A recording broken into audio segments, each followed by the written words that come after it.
Hello and welcome to Slamfire Radio. This is episode 368 for August 13th, 2020. I am one of your hosts, Adriel. I'm another one, Trevor. That would be you, Random Dave. Where are my show notes? And Oh, I'm God. It's Random Dave. I have no. If there's a pause, just jump in. Just attack. Yeah, gotta be aggressive. And someone failed. And I'm the last host. I'm Kelly. The last host. Good job, Kelly. Mm. Way to bring up the rear. Yeah, anchor. Bring us up. Yeah. Anchor host. Yeah. She does keep you grounded. So I'm either weighing you guys anchor down. Lady, anchor woman. Weighing us down. Or not these days. Jesus Christ, you look like a stiff breeze would blow you away. Who's the guy? Hussein Bolt. That anyways. Yeah, Hussein Bolt. What about him? Well, he's the guy that is the for the Jamaican team. He is the guy that in the relay that runs last. So yes, he's a runner. Yeah. Yeah, but he's the one that overtakes everybody and keeps everybody and kicks everybody. He's very fast. So I'm going to be Hussein Bolt today. I'm kicking your ass. I love the fact that when you look at the final shot, the ribbon shot, he's like in front of the camera and everybody else is dying and he's like, I love that photo. That was the best thing ever. Yeah. That was the best thing, but Kelly's analogy was not. Trevor. Yes? We'll have her work on. Kelly. All right. Anyways. What we did in guns this week is brought to you by the Calgary Shooting Center, Canada's premier firearms retailer. Right now they have the Kel-Tec Cp 3322. Business in the front, party in the rear. This is their 22 target pistol. Target pistol? It's kind of a target pistol. It's got a big rail on top. You can put a red dot, optic, whatever you want to on there. Now, if you were in Freedomville, this bad boy would hold 33 rounds, but in Canada it holds 10. It's got a quad stack magazine. Have you guys seen this thing? There's like 4 spots for ammo to go. Like as you like put it in the top, it goes into like this weird arrangement in this magazine. You're describing right now how the ammo goes in that we can't put in? Yes. Okay, you're describing the feature that is useless to us. Is that what you're doing right now? Uh-huh. He's excited okay, about so this is for the American listeners who can't buy from the Calgary Shooting Center. Correct. And here yeah. But in Canada, you could use that big bad rail for, I don't know, put like a Kelly, 6 I to take back 24 what I scope on said there. about your analogy. Adriel has now gone like, I'll keep this I'll is keep so bad. digging. I'm forgetting about what you did. You Yeah, could dig put a up, scope stupid. on the top, and you could put a 45-degree offset red dot. Boom. You could Double put optic pistol. You could put a new Strike Eagle single focus plane on the first focus Put plane. one of those on there too. Yep. You could offset a red dot on one side and on the other side. Boom, boom. Nice. Good for either side of the wall. I have a professional obligation to our show sponsor, the Calgary Shooting Center, so I will not tell people not to buy it. Trevor, did you want to start us off? Sure. I was fortunate enough to get in 2 IPSC matches since the last time I was on the show. Went to a level 2 in the Miramichi. The guy that is typically very involved in their Outlaw Rimfire Precision, Matt Trevors, somebody I went to university with 100 years ago, was involved in helping organize it, and Ray was involved, and I think maybe Chris. I shouldn't be naming names because I don't want to forget anybody, but I know Matt had a hand in this, and he was on my squad, did a fantastic job. But the match was awesome. That's what I'm trying to get to. It was a level 2 match. It had the right amount of stages, the right amount of people, the right amount of challenge. They had shade tents out. They had water. They had hand sanitizing stations. They did a fantastic job of putting this level 2 match together. It was one of the best matches that I've attended at that range. Seems like they're getting better all the time. And then I went on vacation to Nova Scotia, and at the very last minute was able to weasel my way into a match at the AMA Club. I was only supposed to go straight to Cape Breton on Thursday, but then figured that if I went to Captain Andy's house first on Wednesday, I could tag along and go to League Night on Wednesday at the AMA range, which is out by the airport near Halifax. And to say it was a travesty of errors would be putting it lightly. So first of all, there was no way I was getting an ATT in time. So I brought my equipment and my magazines and my ammo for a single stack 1911 and 9mm, specifically a USPSA single stack gun. It's made by STI, and it's called the USPSA. So it's a competition 1911 for, well, we would call classic and IPSC, and the USPSA would call single stack. Anyway, beautiful gun. Set up a little differently from how I run my guns. Like Andy's safeties couldn't be any further away from how I run my safeties. I've actually bumped up his safeties and had the gun disassemble while firing it before. Like, true story, where the spring that holds the takedown pin and the safety in place comes flying out. Yeah, because I do this thing. Anyway, like it's at the point now with my Dan Wesson, I don't even run the safety on the weak side because of how I grip the gun so high that the knuckle on my right hand pushes the safety on. Anyway, I've been running production optics since September of 2019 exclusively, with a little bit of PCC maybe. Nope. After the provincials, I put down the PCC and I picked up my production optics gun. I shot it for the first time in class I was teaching in September here in Fredericton. And so just remembering to turn the safety off was a challenge. And then, like I said, bumping it back on. So that was one thing. The other thing was I had loaded some of my single stack mags with dummy rounds. So I grabbed my mags, grabbed my other mag. Yeah, you know how this is going, eh, Dave? Bang, bang, click, tap, rack, click. What the hell? And somehow, Dave, so all the mags weren't full. So I was loading live rounds on top of the dummy rounds. I'd like to accuse them of sabotage and throwing them back in with my ammo, because they ended up in my mags for like 3 stages somehow. Oh, no. Yeah, I was like, I looked at every single. So what these dummy rounds were, they look like regular ammo. I just don't put powder or a primer in them. And with an extended firing pin, you can get the firing pin stuck in the flash hole. There's no primer there. Oh my god.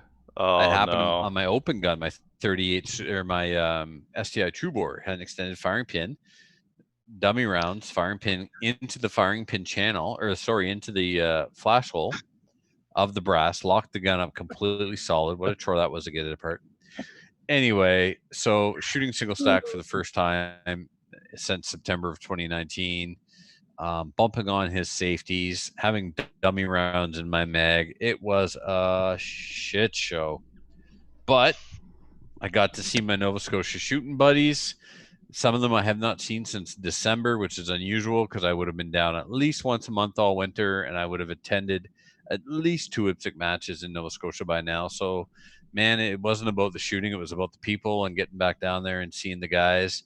Sean Hansen, the club president, rolls up, and I walk over to see him. He gets out of his truck, and sure enough, first thing he says is, there's no RC racing here, right?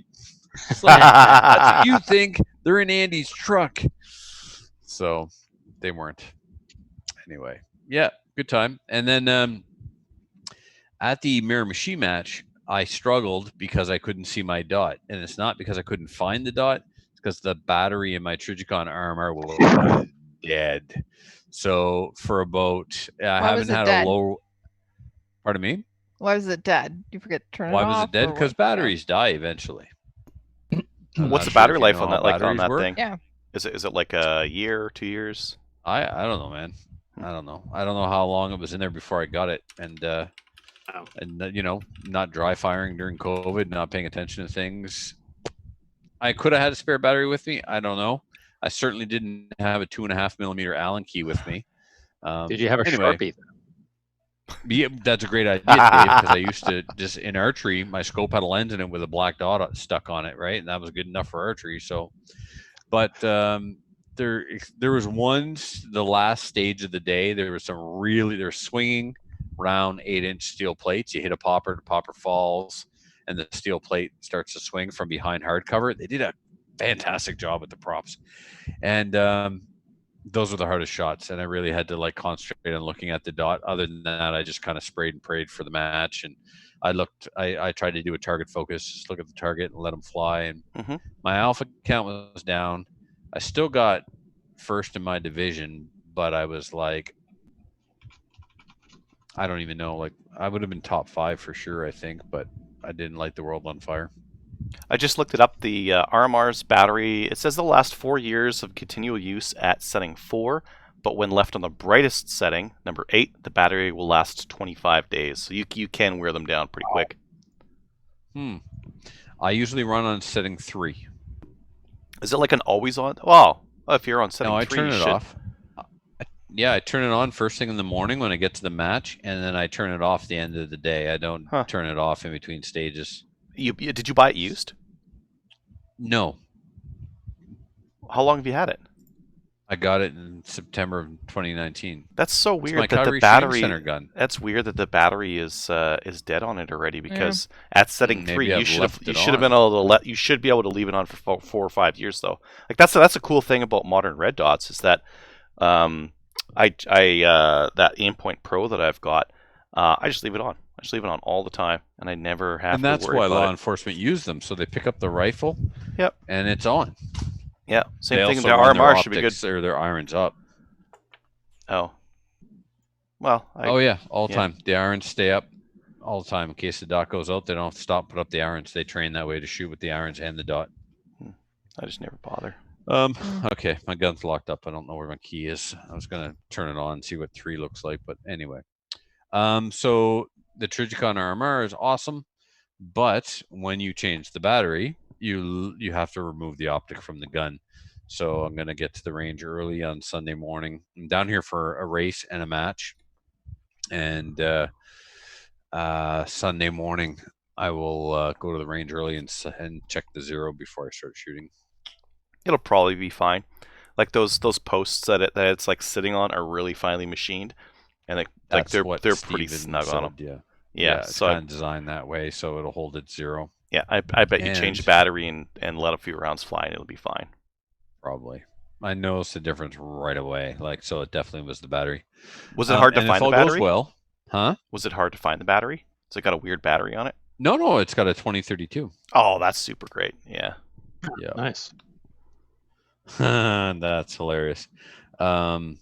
Yeah, and if all goes well, I'll be taking a listener out to the range on Saturday, but we'll wait and see what happens there. And if all goes well, it'll happen. Then we'll talk about it next week. That's what we did. Oh my God, Dave, you're the devil. I just saw what you did. Dave, you're a bad man. Found a way to make that photo worse. All right. Or better. Yeah, Fair enough. Hey, some people say googly eyes make everything better. Somebody just did that with Vader. I was not impressed. I know. And you angry faced my Vader photo. So there you go. It was your Vader photo. So I really brought this on myself. I see what I did here. Yeah, I'm a slow learner. All right. Who's next? Adriel, what do you get up to? Yeah, I did Saturday I did a 3-gun match. Saturday I did a 3-gun match. What'd you run? I brought my WK-180 with a red dot on it, my Aimpoint Pro, my A5 for shotgun, and my Shadow 2 for a pistol. And all of it ran good. It was all fine. Trying to think of there's one thing that I noticed at the matches are a really wide variety of rifles being used right now. Lots of guys running SKSs, 22s, a few 180s. Like a few people had the WKs, a few people had the MCR 22s? style. Yeah, we added a division so that people can run 22s. I mean, this year, it's like you got to give people some options. So Sure, that otherwise they they're can going to pick up a new hobby and start Yeah. playing with toy cars with other nerds in the field or something. You gotta accommodate them. That's a risk, yes. Yeah, it is So a risk, trust me. yeah, so 22s have there's a division now, pea shooter. If you I want to wasn't shoot, done. Do they have I'm to sorry. shoot a 22 Huh? pistol and rifle, or can they be center fire, one or the other? you can run center fire for your rifle, for your pistol if you want, but if your rifle's 22, you are in pea shooter. Adriel, when you're done, can you come back to me? Okay, sure. Yeah. Thanks. Yeah, wide variety of rifles being used. What does that mean SKSs. for target distance, though, Adriel, when they do 22? So if we have And anything steel. too far, Oh no, you don't usually do rifle and steel, you guys. for like 100 yards kind of a thing, and you just Okay. you make sure you've got some electronic hearing because it's impossible with earplugs to hear Okay. Just call the 22 on hit. steel. Yeah, call the hit. And then if we had anything really far, like if we had anything out at 300, we would have a different target for those divisions closer in. Oh, very So for nice. PCC or for Rimfire, Yep. we'd have a close target and say shoot that instead of those far ones, right? I got the everything but air match coming up in September. I have no idea what I'm going to do. Hmm. It's an everything but can't use your air anyway match. Yeah. Well, that's all exactly, matches right? now. But last year, Dave, I had my like WK SLR. Did I have my morning sporter then? I don't think I did. No, I lent out my WK and I ran my SLR. Which And should be I've like the best option Right, back then. but not no more. No. I'd run a WK, but I sold mine well before any of this crazy happened because it Mm. was the least cool of all my cool black rifles. Yep, indeed. But now I want one. Yeah, I mean, in my opinion, the WK is still the 180 style go-to. rifle. Either Yeah. the WK or the MCR is the thing to use for 3-gun these days. So you've got a WK, but you got something else coming, right? Here. Oh, it's there. It's Oh, right- right. it's right next Because to me. it arrived like overnight. Okay. Oh yeah, it was amazing. I'll get to that. Yeah, I bring it up because I might want to buy your WK if that's the thing that could happen. Oh man, I'm conflicted over it. I'll talk about it in a minute. Okay. So 3-gun match. Yeah, so lots of different rifles. Some of the open guys are running bullpup shotguns now. There's a couple of different kinds of them, and they fit those pump action mags in them. Yeah. So guys are running them, and they ran. I want a Newscon Yeah. 46. Spectres I want a and Newscon stuff like that. AS46. You could get one, or you could get the Spectre. What was it again, Dave? Spectre something FX12. Connect Spectre something. And that one, there's a couple different kinds of them. There's that one that I reviewed, and then there's one that's like all aluminum, like the whole chassis, and a couple of other ones. So anyways, I'm really glad to see those because the one thing that I really like about the open shotguns and having open shotguns with those big mags is that it makes open its own division. Because otherwise, what do you got? A dot pistol, but like 3-gun targets are not far for pistol. You could put a 45-degree dot on your rifle. Who cares? And that's it. I mean, a dot on your shotgun, but like there's not really a huge advantage there, right? But a mag-fed shotgun with big old mags, that's a competitive advantage, and I really like the separation that puts between the divisions. Well, I tell you why I want the Uzcon AS46 is because I already bought all the mags to use in my Typhoon, and now the mags are just sitting there. So you're gonna buy, yeah. So if I can find one, it's for me the most viable pump action shotgun for 3-gun, and I mean, typically I'd say there is no viable pump action shotgun for 3-gun. IPSC manual division in shotgun only, yeah, it's a thing. But in 3-gun, if you're not using a semi, it's ridiculous. Manual division, is that limited to tube only for shotgun, or can you run it? Yes, you run a mag? any mag fed will bump you into open for IPSC shotgun rules. Yeah. Because of the whole detachable, right? Yep. Yeah. Changey thing. Yeah, it was a good match. I didn't run like blazing fast, but I ran nice and smooth, and that was good enough to get me the win in my division and overall. And overall. Yeah. And overall's not a thing. Like guys are running 22 rifles with like 25 round mags. It's not a thing. If one of those guys wins, good on them. They've got better equipment and overall's no recoil. not a thing until you win it. Yeah. Thank you for saying that because it's not a thing until I win it. I never seem to talk about it unless I win it. Yeah. Me too. Yeah, but that was a good little match, nice and quick, and it was good seeing the guys because this is my first 3-gun match of the year, and summer's almost already over, so yeah, it was fun. Trying to think of anything else that happened. Not really. Nothing else that was super interesting. And then from my Saturday, my steps. I got like this step counter thing. A 3-gun match is 3 times more strenuous than a maple seed. Like after that Saturday, I'm like, I am beat. What? I'm really tired. But then I went and did a maple seed. I got better throughout the day, even though I was out on the range talking, yelling. So how many steps do you do at a maple seed? According to this thing, like 12,000. And at a 3-gun event, it'll be like 36. And a normal day, now keep in mind, like I work from home. I don't do a lot of steps. It's like 2,000, 3,000 steps. Mm. It's a lot of abuse to throw at a really crappy body, like a really crappy COVID body that just sits at home. And it's just like, here's 5 times more exercise than you do on a typical basis.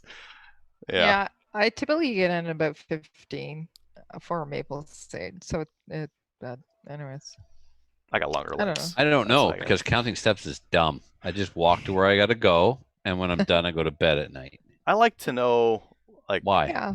Why I'm so tired, or because then you can go and you can go, look how many steps I ran. It's not that I'm fat and out of shape. It's that I locked a lot of steps. It's that too. And everybody's like, no one cares about your steps. They're long days. Correct. Guys, Adriel walked a lot of steps. No one cares. Yeah. Correct. Yep. Anyways, maple seed on Sunday at Sherwood Park. It was really good. We had 5 people take rifleman, which was quite high for 10 people total.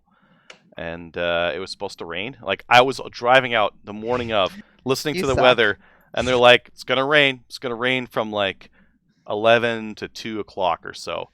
Okay. No rain. Not a drop. So, you know what? We had forecast was sunny with partially cloudy, and from 11 until 2 o'clock, it freaking poured. So, what did you do?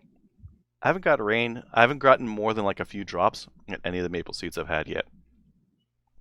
But like, so why was it supposed to rain at your place and not at my place? And I got the rain and you didn't. I don't know. So it's not a maple seed thing; it's a Kelly thing. Yeah, definitely. Because Rick's been doing maple seeds too, and it's been fine. I don't think Rick's been getting like downpours the whole time. Just Kelly all the time. All the time. That's it. I'm driving up Alberta to Adriel's maple seeds. Well, it's normal here for it to like rain at like 5 or 6 on like a summer day. Anyways, long story short, maple seed on Sunday. Great. I broke my website and I fixed it, so it's back up. I put a new like theme and designy kind of a thing, so now it's just more plain text and like all the other stuff is out of the way. Kicked out a video on maple seed. Kicked out a video on 3-gun. Got both out. My bolt action coffee came in. Let's try it. Ooh, mine too. It's here. Forgot about that. I posted about it. I was going to ask you both about it, if you got it, and what you thought of it. It smells good. Yeah, it's really good coffee. It crunches nicely when you chew it. Yeah, very good. Mm-hmm. Yeah. Try using a coffee grinder next time, and then pouring hot water over it. Oh, that's what you're supposed. Okay, yeah. They're not just supposed to snack on them. Then they're only really if they're good. Covered in chocolate. And chocolate covered coffee beans are one of my favorite snacks. I could just like put some in a bowl and like melt some like Hershey's or some Kisses or something like that over top. Dump it in, get a big block of it. Put it in chocolate ice cream, call it a day. Get that energy. Get that energy. Cereal. Hey Miles, if you're listening, send us some recipes for your coffee. Raw coffee. Right out of the bag. And right out of the bag. Just like that, we are out of the sponsorship. We ruin things so quickly on Slamfire. It's really good coffee, though. It's fantastic. It really is good coffee. Bolt action coffee.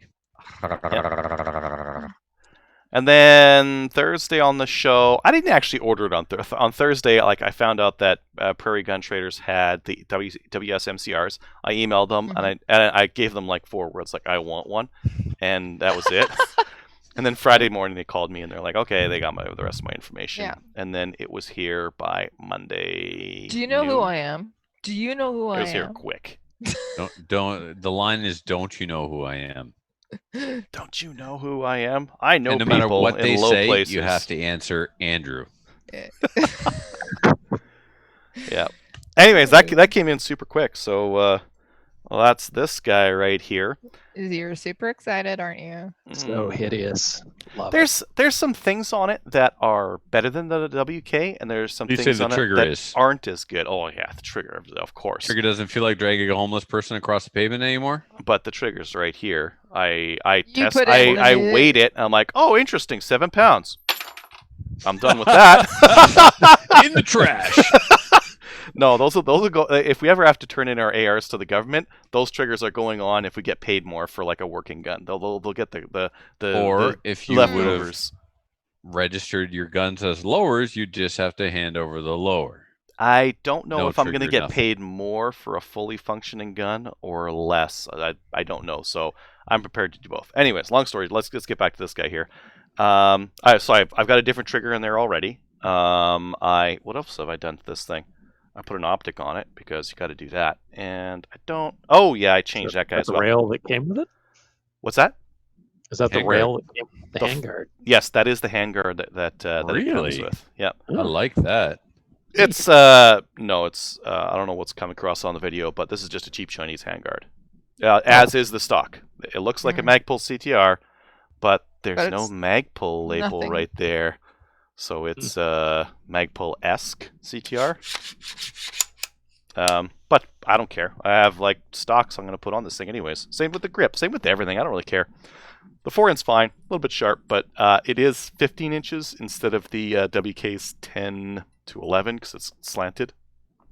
So that's nice because one thing that happened on the WK this weekend is where, like, at the end of the handguard, I have got my thumb up on it, and that on the WK is where the gas port comes out, and you get like a black thumb from all the soot coming out of the black. piston. I mean, blew holes in my glove. I don't wear gloves. But it's like you get some high pressure gas like hitting your thumb. If it blew holes in my gloves, imagine what it would do to your hand. Make it black. That's what it did to mine. Yeah, okay. And I had it like right over top of that thing. So longer handguard. I should be able to like Chris Costa hold that thing way out there, and it's not gonna soot up my hand as badly. So that's nice. The barrel is a slightly heavier profile. So on the WK, I would call the WK like a light profile. It's like a 0.65 or 0.625 or something like that diameter, whereas this is 0.71 diameter. So it's a little bit of a heavier profile on it. I don't know if I really care. Like my WK ran fine at a 3-gun match, running hot and shooting long distance targets and whatever. Didn't really seem to make a difference, but sure, why not? That's cool. Charging handle goes on either sides. Steel side panels, which is kind of nice because that is the big benefit of this guy. Excited about, yeah. Yeah, and that's better. Why? It's got a. Why is that better? Why is that an improvement? They choose out the WKs choose out the side rails because they're aluminum. The on the Side inside rails. The entire receiver on the WK is aluminum. So the key on the bolt. Cam pin that's what's doing starts it. to chew out the Gotcha. left side of the receiver on the Oh, inside. I thought it was like from brass or something. Yeah, okay, that makes sense. And the other thing that happened, this one has a brass deflector on it, actually, so deflector it should keep the receiver a little bit cleaner. It's got a cross pin at the rear here, so what that means is that there's no play in the upper and lower, none. Like there's no rattle whatsoever between those. Don't care. Wow. I don't care. Not at all. I'm trying to think of other things. Good luck trying to call this an AR variant. Wait, they got rid of the Mossberg 715. yeah, exactly. Never mind. I'm trying to think of other. Oh, the bolt catch lip on mine worked with most of my mags, but with some of them it would slip past the follower. So I replaced it because I have other ones. I actually have a RWA bolt hold open doohickey here, and I opted to put that on this guy because if I use this for 3-gun, I gotta lock the action open every once in a while, and doing that with an external bolt hold open is easier than putting my hand up the magazine well and hitting that little button. And if you ever get a double feed, like good luck trying to fix the one that doesn't have an external bolt hold open. So I popped that guy in there instead. What else? It's heavier. It's 8 pounds instead of 7 on the WK. So if you weigh the WK like blank, it's 7 pounds. This guy's 8. That's mostly, I think, the barrel, the forend, maybe some of the steel panels on the side. So I think that's fine. Again, for a 3-gun rifle, that's fine. I'm going to relegate my WK back to being a coyote gun because now I've got something that's a little bit heavier duty for 3-gun. I think that's Or all. Sell it. Or sell Or it. sell it. But what about shooting coyotes? It's 1 MOA. Shoot him with that thing. It's 1 MOA. But I got a red dot on this thing. I'm gonna sight it for like BS crappy ammo that I'm just gonna like. If I have a target at 300 yards, I will shoot at it with this, and I'll use a big bag, and I'll just keep pulling the trigger until I get a ting up there, and then I move on to the next one. That's how 3-gun works. It's not like one shot. You got to hit it on target. When did you get? So speaking of, mag dump. When did you get the 100 round drum there that you had? Oh, that's something else. Okay, so that's this guy here. See, you were almost finished, and then I'm going, oh yeah. I'll go into the next thing here, Oh, and then I didn't talk about this last time, but this you didn't. This is a GSG 16. This is actually my buddy that got this. I mentioned I was ordering some stuff. And I asked him if he wanted anything, and he's like, yeah, GSG 16, cool. So this is what an unadulterated one looks like. I had one on the show that I talked about that had some furniture on it to make it look like an MP5. Mm-hmm. This is the just stock GSG 16 furniture, and you can see it takes a magazine in the back, but those are only 20 round mags. If you really want to rock and roll, you got to get the 110 round mag and stick that guy in there, right? And funny enough, this would be a gamer rifle in 3-gun if your local club allowed rimfire, because it's got a 100 round mag in it. You only need to bring one mag for the day. Yeah. You could run one mag for multiple stages. Just be like, I don't feel like reloading. Just leave it. Couple of changes on this thing since the last one that I saw. One, it no longer comes with pop-up sights. Now it comes with sights that are built in. So you can see there that front one's fixed, and this rear one is fixed as well, adjustable for windage. The charging handle looks a little bit different. The grip is a little bit different. It's got this like pocket in the bottom, and a couple of other like minor things on it. So they're continuing to work on these things. They're continuing to add things onto them. And the fake can on the front there, I don't know, looks good. Looks fine. Yep, for like a cheap rifle. So there was that. I also, in that same package, got this guy here, this Holosun 407. It's gone. It's on its way to Captain Andy with my 1911 slide. So he's going to MacGyver some way of getting that on there. Cool red dot. 50,000 hours of lifetime on that red dot. So that's one of the ones where you like leave it on, never worry about it kind of thing, right? Which is something I like for competition. I also ordered this guy here. This is a Remington 783. I put my big old scope on there, 624. It says it has a free floated barrel. It's not free floated. Not past there. Yeah. I can't. Last 2 inches, it's free floated. They didn't say the whole barrel was free floated, did they? I don't think that's a thing. So I'm gonna have to get in there and see what's going on. Sometimes, like right where the sling stud is, sometimes there's like a something in the way on some stocks, and I'd imagine that's what's happening here. And then it had a threaded muzzle, so I stuck this stupid flash hider on there because why not? Why not? Yeah. So this is in 6.5 Creedmoor. This is their heavy barrel target version of their 783. Now, if you're going to get a heavy barrel rifle, you know what would be really cool? Like a steel sling stud. Because with a heavy barrel rifle, it'd be nice to run a bipod, and these things rip off if you run bipods on them and you torque them down too much. That would have been nice. Because these molded-in sling swivel things are only good for slings. They're not good for bipods. Nope. It's Remington. What do you want? Right? Yeah, Remington's going into their another Chapter 11. The action on it's pretty smooth. Like, in terms of Remington, very good. Very good for a Remington. And I do like the magazine. The magazine is nice in terms of how it goes in.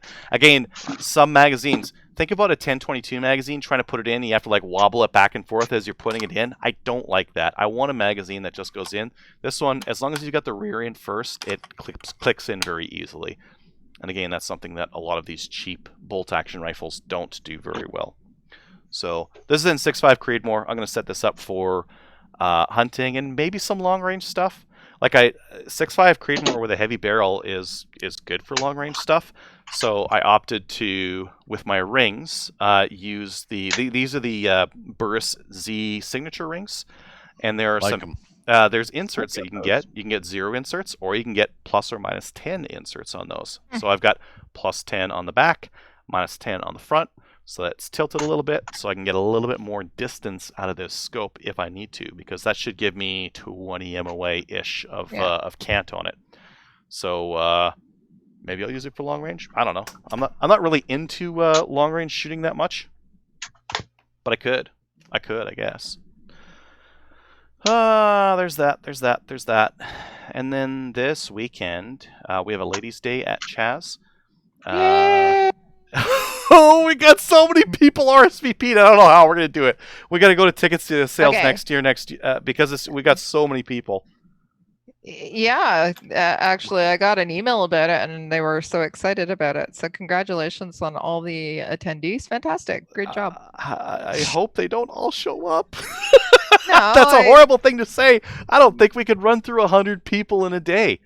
So you're gonna have to clean the rifles between. Yep. So you're gonna go get Lysol wipes and clean them. And we got the Lysol wipes, got some bleach spray to clean stuff up. We got a lot of people who volunteered at last minute, which is good because we got a lot of people coming for it.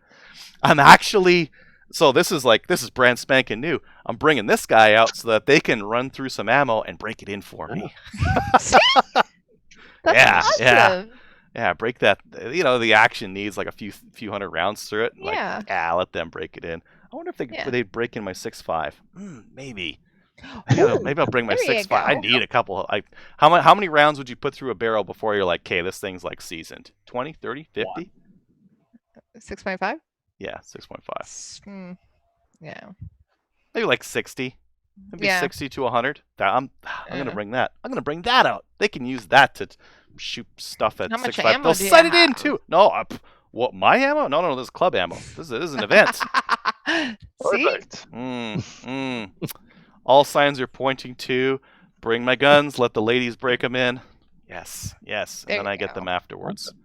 Wipe them all off. Yeah, so I'm gonna be wearing a mask for the whole thing, because if there's 100 people there, and with Edmonton, with the amount of corona cases that we have, I'll wear a mask. How many people have Rona? I don't know how many people have it right now. I know that yesterday we had 100 cases in Edmonton. Okay, Ontario has 95 new. Yeah, but you guys have like 14 million people. We have like 4. Yeah. 4 people. You have 4 people in the whole province. Yes, not 4 million. 4. Yeah. 4. There's me. 4 people. There's that Steve guy. Yeah, I don't know. That's about it. Nick. Yeah. No, anyway, so it was all good. So we got Ladies' Day this weekend. I got a Maple Seed the weekend after, and I am booked from this weekend until October for Maple Seeds or stuff related. I was supposed to be going down to New Brunswick. I'm not, so I have the weekend off. Yeah, I don't have one. I had one of those 2 weekends ago, and that's the last one I have until October. And hopefully I make it through all of this. You'll be fine. I still have a wife. She'll be fine. We'll see. But anyways, that's enough of my yammering. Dave, what have you been up to? Well, you reminded me that I picked up a 22-250 in a real Remington, like an old one, so it's actually like a good gun. So a buddy of mine passed away, and just before he passed, it sucks, but gun. Yep. Yeah. So, your audio's done. Huh? No. My audio's what? It's fine. Your audio stopped. No. Is it back? Yeah. Yes. Okay, cool. So my buddy died, so I picked this up from him, and it's an old I checked, it's a 1970s vintage with a probably horrible Redfield 6x18 scope. I don't know. In the 1970s, apparently this thing was the cat's ass, but it was the bomb. Yeah, technology has apparently changed and stuff. So, but I'm going to try it out and see it. It's 22-250, and he gave me an entire That's what this bag that's been sitting up here for months is. That's full of 22-250. He just gave me a bag full of ammo with it. I don't know what it is. It's all marked. Have fun. Okie dokie. So I got that. I got dies. I got the gun, and I have a Remington 700 Police, and it's Parkerized, and the bolt in it is so nasty. Like you bring it back, and it's just grindy, and it's terrible. And this thing's bolt is so smooth. It's just like it's so nice. And the trigger's amazing. So back when Remington wasn't garbage, they actually made a good gun. And I had one of these when I was a kid, and I sold it, and I always regretted it. So this is pretty much the exact same rifle. So there you go. Awesome. Plus, I'm going to shoot some coyotes in the face with it. So that'll be fun. I took all my optics off my AR-15s that I can no longer use. So that was depressing. So stripped all those off, and I don't know. I'll put them on I'll go buy a crappy plastic handgun from Kel-Tec. Well, what if the zombies come? I'm gonna, I don't know. Come to your house and hide in your basement. Enough. Well, if the zombies come, I don't need optics anyway. We've all seen Walking Dead. Right, of course. That's what we learned on the Walking Dead. Yeah. Yeah, you never aim and you never use sights. What else did I do? I was supposed to go shooting on Saturday, but my buddy that I was supposed to go shooting with, his stepdad that he lives with may have corona. So. Oh no. Yeah, so no shooting. So I haven't heard back from him yet. We've delayed for 2 weeks, so assuming everyone is still alive, we will go shooting. And if they're not, we'll probably still go shooting. But so hopefully everything's okay there. We'll see. What else did I do? Oh, I'm trying to get a muzzle device. That muzzle device you sold me, Trevor. I'm trying to get it onto an AR-15, and I've assembled AR-15s before, but I've never actually tried to put a muzzle device on it. That is a pain in the ass. Yeah, it requires an upper vice block vice, whatever they're called. You put the upper in the. No, that's no. Magpul says it works. So does Bolivar. No, Bolivar says it works. I would definitely be afraid to torque on that. I just looking at it quickly, it doesn't look like it offers enough support without twisting something. The kind that I use fully encases the upper receiver and supports it all around, and the piece goes inside where your bolt carrier group could be or should be, and then you lock that in the jaws of the vise, and then you take your AR armorer's tool, put it on the muzzle device, and away you go. Does that bit actually that you're talking about, so it supports the upper, does it actually go right into the barrel extension? Some do, some don't. Like that guy there, that's the Magpul Bev block. Okay, that goes into the barrel extension, then that I feel a lot better about. So there's no pressure on the upper at all. All the torque is going on the barrel, and that is into the barrel lugs, locking lugs. Exactly. It's got a great big chunk of steel that runs right through the entire thing. Nice. Okay. On the bottom there. It weighs. It's heavy. I was surprised when I picked it up. I thought it was plastic. Nope. And then your bolt goes in on the back and supports the just to hold it in there from flexing up and down. Yeah. Okay, so what? And cool. You have. So you put that in there, then that goes into the vise. So it looks like a magazine for the listeners that are listening and not watching this. Yep. It's like a mag. It goes into the bottom of the upper receiver. It locks into the locking lugs, and then it's meant to be put in a vise. Okay, so now you lock that in the vise. Where's your armorer's wrench? I'm using a three-quarter inch wrench rather than an armorer's wrench that I don't have. How big is your 3/4 inch wrench? That could be part of the problem, lack of leverage. Well, it needs to be longer. Put a pipe on it. Yeah, put a pipe on it. And I need to wear gloves. No, I don't care about your computer hands. You can do this. Yeah. As long as you've got it, like the firmness in the fixture is almost the whole thing, and then the rest is like getting something with getting a big pipe and putting it over the end of that thing, a big galvanized pipe or something like that, about yay long, and you'll have all the torque in the world. Okay, because I'm sort of doing the gradual, and it's going on a tiny bit at a time, and I'm like, this is really annoying. Yeah. So leverage is the trick. Okay, I will leverage that thing this weekend. What else have I done? Oh, I'm going to Wasaga Paintball's having a big game on the weekend. So we got Cool. a lot of people coming on Saturday and a lot of people coming on Sunday. So we got a big paintball game this weekend that I'm game directing. So other people will be shooting stuff, but I will be watching people shoot things. And yeah, that's it. How about you, Kelly? On Sunday, I had a Maple Seed event here in Kingston. Thank goodness didn't have to go anywhere, so I was able to sleep in my own bed and everything. It was awesome. It was here in Kingston. It rained, as I was saying earlier. It wasn't supposed to rain, but it rained. So we had one rifleman. Paul V was the rifleman. He did a fantastic job. It was a really great shooter. Anyways, also in 3 years, like I've been asking my dad if he wanted to come to an event, and he's never come to an event, and he decided that he would like to come to a Maple Seed this time because it's here in Kingston. So I was able to get him on the line as well as my nephew, and they had such a fantastic time, and they finally figured out what Kelly does in her spare time now. So had a really, really, awesome. really good time. My nephew afterwards. So my nephew's 16 years old. He's taking the hunter safety course. We got him a new hunting rifle for Denis and everything, and he has his own 1022. So he was shooting my rifle, and yeah. So my brother sent me a message immediately afterwards, or not immediately. He'd been talking to my nephew for about an hour and a half, apparently, because my nephew had such a great time. He was talking nonstop for about Maple Seed for about an hour and a half. My brother sends me a message and he goes, "Thanks a lot." And I'm going, "Okay, so what's the deal?" I said, question mark. It's a text message. And he goes, "So now Isaac decided that he needs about $1,000 worth of upgrades for his 1022. Thanks a lot." Because he was shooting my rifle, right? So I said, "No, he doesn't need $1,000 upgrade. He doesn't really need a $400 trigger, but there's some things that can make his rifle a little better."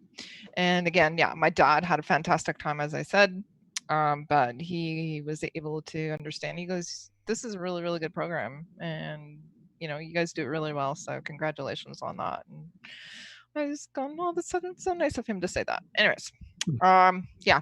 So as I said, it rained. So what did that mean? It means I was able to get my ears working again, but they're broken now, so I'm just buying new ones. The other thing is we had to pack everything up, and it was wet. So what does that mean? It means on Monday I had to go over and I had to go and unpack everything and pack it right, let it dry and pack it up again. And then I also had to go and clean all the rifles, because not only did I have to clean my own rifle, I had to clean some other rifles too, because Kevin was helping out, but he actually decided to go home because he wasn't feeling well, and because of COVID and everything, he got tested, so he's fine. Anyways, but all of his rifles were also being used, so I had to clean those and make sure. Time to clean guns. I don't feel well. I spent a few hours cleaning guns. Anyways, it was fun. Got the Maple Seed trailer. It got totally rewired and worked because it's a piece of crap, but I'm also going to go and get stuff, targets, and therefore I need a trailer that I'm not going to get pulled over on, at the border or whatever. What else? Did another couple of chapters of the Ontario Hunter Education. I'm so excited about it. I get to go hunting this summer or winter. What else? Wednesday night, we're going back to Skeet. It was first time in 2 weeks that we went back to the ski club shooting with Kelly Kincaid. We had a fun time. I was not having the best time at work yesterday, and I was a little mad, a little PO'd. So it's the best I've ever shot. The anger. Let the anger flow through you. Yes. Channel it into your shotgun game. Yeah, so we had a fantastic time. Kelly and I, it was shot for shot. We were killing it. So it was fun. What else? Had lots of plant calls and lots of planning.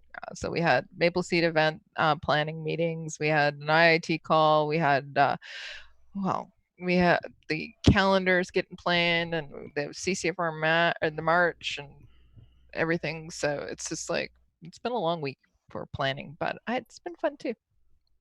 Anyways, that's about it. That's all that I've done, I think. I'm pretty sure. I don't know. Anyways. Did you see the picture from my Maple Seed where it was like all Cabela's mats? Yes. The whole thing had Cabela's shooting mats. Cabela should sponsor Everyone us. had a semi-automatic 22. One person had a non-1022 style rifle. One person had a Savage 64. Everyone else was running a 1022. It was like, I've never seen a line like that. That was so consistent. Yeah. Were they all friends and they were all shopping together? Nope. And... Nope. Weird. Yeah, they just all came to the same conclusion and all got. I mean, it is that's what I would do. Cabela's mat is like $50 when you get it on sale. Yeah, super nice mats. Yeah, and 1022 style rifle. Yeah, perfect for that kind of thing. And yeah, it was just weird to see them all on a line there. You know, one of my loaners, I brought out a loaner for someone, and they're like, "Scope's loose." I'm like, "It wasn't. It's the rail. the rail was loose." Oh, really? Yeah. So I just recently pulled that off and retorqued it and checked all my other that's the 1022 other rails. You using Loctite? Yes. Yeah. Yes, absolutely. We had a lot of people with scope issues this weekend, and not a lot, a couple. But the scope issues, you need to make sure that you're using Loctite on your scope. On the screws, specifically. On the screws, not yeah. on. Not on the scope. No, Just wait. smear it on the lens. It's fine. Yeah, keeps it tight. Anyways, yeah. Keeps your groups Keeps it tight. focused. If Locks you the want to tighten your focus in. group up, you just smear it on the lens. Yeah. Just spit on it. Yeah. Trevor, you needed to cover something before we headed off the what we did in guns. Okay, I'm gonna do it super quick because we're already getting long in the tooth. Well, I mean, I'm at Filthy's, right? And Filthy has a Prohib license, so I was like, "Oh, dude, bring me some cool stuff for the show tonight." So he's like, "What?" I'm like, "Okay, well, first of all, bring me your broom handle Mauser." So here's Filthy's broom handle Mauser. It's really old. It's over 100 years old. It's very old. Does it run? Can you shoot a couple rounds out the window just to prove it? There was something about that Adriel, but now it is working. I think there was a thing where it wasn't working.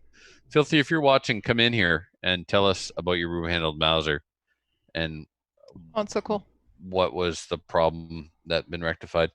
So then he carried on. Shot first as well.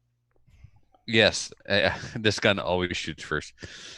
Then carrying on with the Nazi guns, here is a Prohib Luger. Oh, this is a Prohib, by the way.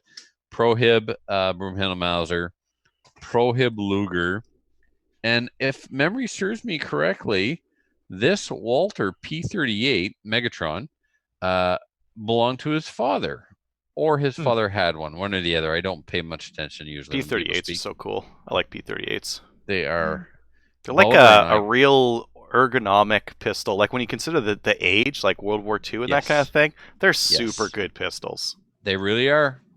Except this one malfunctioned when I was in a Steel Challenge plate rack shoot off with Bolivar. I believe he had the Luger and I had the P38 and it malfunctioned, and I was of course beating him at the time. I would expect the Luger to malfunction, not the P38. Right, yeah. But it wasn't. And then this gun has a lot of sentimental value for me because this gun used to belong to Ronnie DeGroot, the man who the Memorial Steel Challenges is in honor of. So this was, I could probably.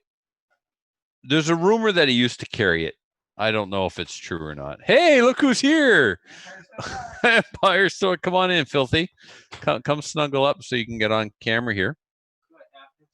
Well, you didn't come in dressed like this for my benefit. Hey, Filthy. Hey, Phil. They probably can't hear you. Not really. Speaking to my mic more. No. Basically, he just said, "Hey, everybody," and if Mark Price is watching, suck it. Tell us, Filthy, the story about this broom-handled Mauser. Hold on, can you guys hear him? No. Really. So why don't you actually hold on. put the microphone up his head? My wife went to Vegas, so I bought a broom handle Mauser. There is a mechanical issue with these guns. If the springs are worn, the bolt comes back and strikes this piece of metal back here called the bolt stop. And if that becomes, let me see if I can do it this way. The bolt stops right back here. Oh, okay. The bolt stops right there. If that becomes fatigued and that breaks, the bolt will come back and smash through your face. Not an issue for me. Helmet, I'm protected. But I care about my friends. Well, some of them, not you, Mark Price. So I didn't want any of them to be injured. So I had to replace that. So it's been replaced. Yeah. Awesome. And have you shot it yet? Yeah, we all did, remember? Oh yeah. You shot this. Did recently. Yeah, Yeah. like last month or 2 months ago. Awesome. Cool. Now, How did you manage to find spare parts? where this comes Well, from. Right. all right. That's actually, it's kind of personal. And if I meet any of the listeners in person, I will tell you the story, but I don't really want to say it on the show. Sorry. So we're not talking about No. Luger. Okay. No, we won't. That was the Luger for the listeners. Yeah. Okay, what about this one? That one was inherited by somebody who I care about quite a bit. Again, semi-personal. Don't really want to talk too much unless I meet some of the listeners in person. Yeah. Okay. It was. Yes. I gave that one away. There we go. All right, cool. Thanks, man. All right. Say good Good night, everybody. night, everybody. Hi, Filthy. Good Night, night, Phil. Filthy. All right, now my masks and my mic has been tainted by the Empire. I will probably miss everything on Sunday. Oh, clones are immune to COVID, so we can share. Good to know. Yeah, and then finally, this is. Anybody know what this is? Looks like a bolt action rifle. Very good, Adriel. You should do a podcast about firearms. This is Filthy is a huge milsurp collector, and this is his U.S. Springfield Armory model of 1903. It's a Hey, I got one of 1903 those, too. Springfield. Don't you have Nice guy. one that's set up as a sniper right now? I do. I actually have my Luger here too. Oh, yeah, I did. Did I know you had a Luger? I feel like I didn't know that. The bluing on that looks fantastic. Yeah, it's in really good shape. Deep, That's rich because it's bluing. It's because it's been reblued. Yeah. Oh, Yeah. that's Yeah. see. It's been reblued and rebarreled, so collector value, except to someone like me, is nothing. It's still Listen, worth hey. something though. You still I got a know. Luger, buddy. Yeah, I Still still got a got a Luger. Luger. that's worth something. Yeah, there's my 1903. Oh, this turned into a show and tell. Ugh. So much for not taking a long time, Adriel. Hmm? But hey, it's kind of Yeah. content. We're fine. We're fine. It Yeah. is guns. There's my 1903. Yeah, you got that within this year, didn't you? I got it last summer, and then Oh. got an email 2 weeks after I bought it that we can no longer use 30-06 at Borden, which is about the only place I shoot. Oh man. Yep. So I have a very expensive, fancy-looking sniper reproduction that I can't actually use. But Well, it's not restricted. You can use it wherever you want. yeah, that's true. I'll just go shoot at somebody's farm or something. I don't know. Figure it out. There you go. Cool. Yep. All right, that's the end of my show and tell.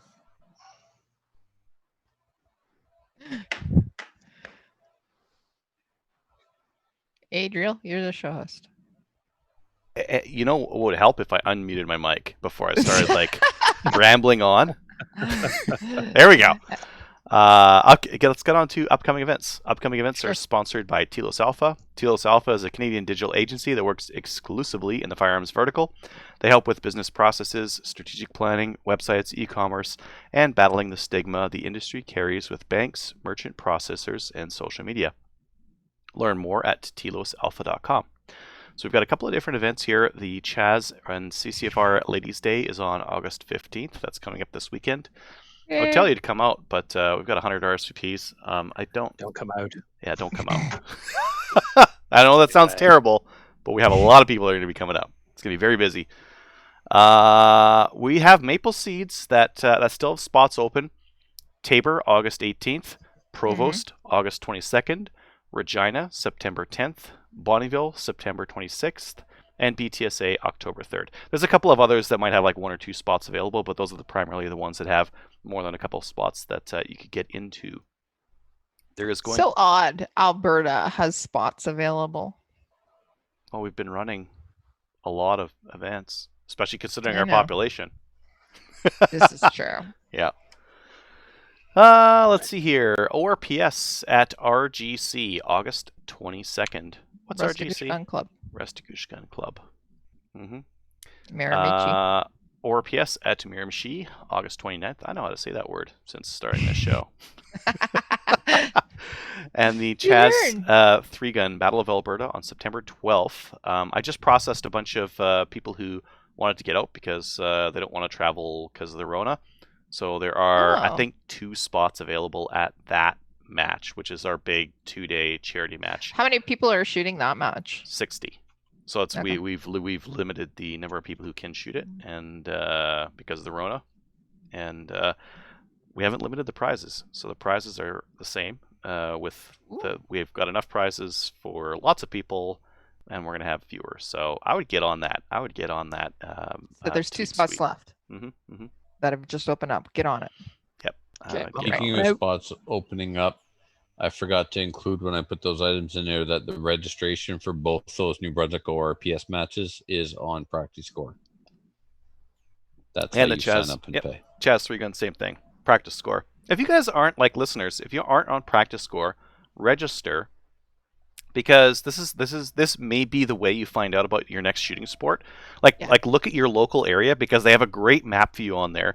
You can see what kind of events are in your area, and you can see what kind of clubs. So if you're not in the competitive shooting scene yet, and you wanted to just take a look, Practice Score is the best way to do it. After Practice Score, you're looking at Facebook, but like what to search for and how to find it is kind of up in the air, whereas Practice Score has a map view, has lots of events that can be in your area. It's a very easy way of finding the events, and you're going to need it anyways as soon as you get into IPSC or PS, 3-gun. Like, they all use Practice Score for registration and divisions and squatting and all that good stuff. So definitely get on that. Ccfr is proud to help sponsor another Ladies Day event. This time they're working with WRPA in Winnipeg, Manitoba. Details are no experience necessary, no license. You don't have to have a firearm. You got to be 18 or older. And this is your chance to learn about shooting sports, get a chance to try shooting pistols, rifles, shotguns in a safe and supportive gathering with qualified instructors and safety officers.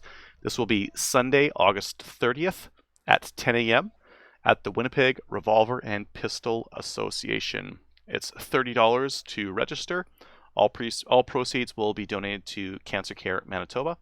Email info@wrparange.com to register. Spots are limited. No walk-ups for that one. Yay! Yay. Get into news. Kelly, did you want to cover these donations to the CCFR Legal Challenge? I assume that's what they are. Yeah. Yep.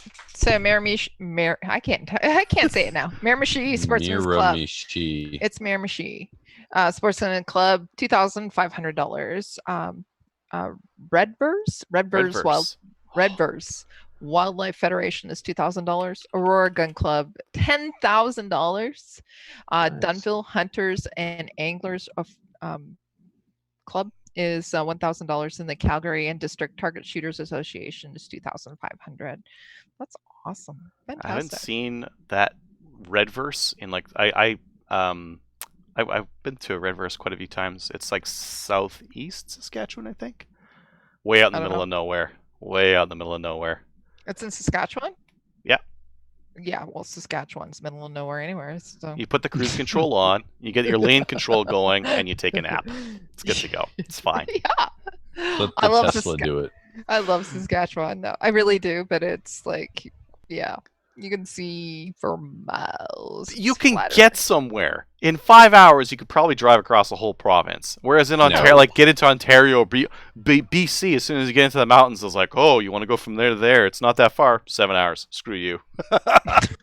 Saskatchewan, it's like 7 hours. You're done. You're done. You've You're wrapped gone through Saskatchewan. Yeah. You've seen Prince doesn't Edward take that Island long. twice. In 7 hours? Oh, 3 times. Okay. Mhm. There we go. Sponsorship announcement. We've got Bolt Action Coffee. So Slamfire Radio is now a brand ambassador for Bolt Action Coffee. We believe in supporting Canadian companies, especially those who are part of and give back to the firearms community. This partnership is one that we feel was a good match because we love coffee, and Bolt Action Coffee is run by our friends at Call Sign 66. Soon we'll have a link on social media and our website where you can order coffee and have it delivered to you. Coffee is roasted in small batches and is honestly some of the best coffee you can get your hands on. Find out more at Yay. boltactioncoffee.ca.com. I don't know. Google it. You'll find it. Yeah. Well, Ashton, coffee. Yeah, we don't do work. we don't do work for you, so Yeah, you must prove yourself worthy of the coffee. Weird that link's gone. Anyways, I put some through the French press just the other day. Fantastic stuff. I got a medium roast. Nice color, nice flavor, nice smell. Really good if you got a French press and you're into grinding your own beans, like go with the whole bean. And that flavor profile, that roast was perfect for a French press, because I think that some coffees don't necessarily lend themselves well to the pressing of the French, but oh, and you got to grind it coarse too, did. right? To run it through a French press.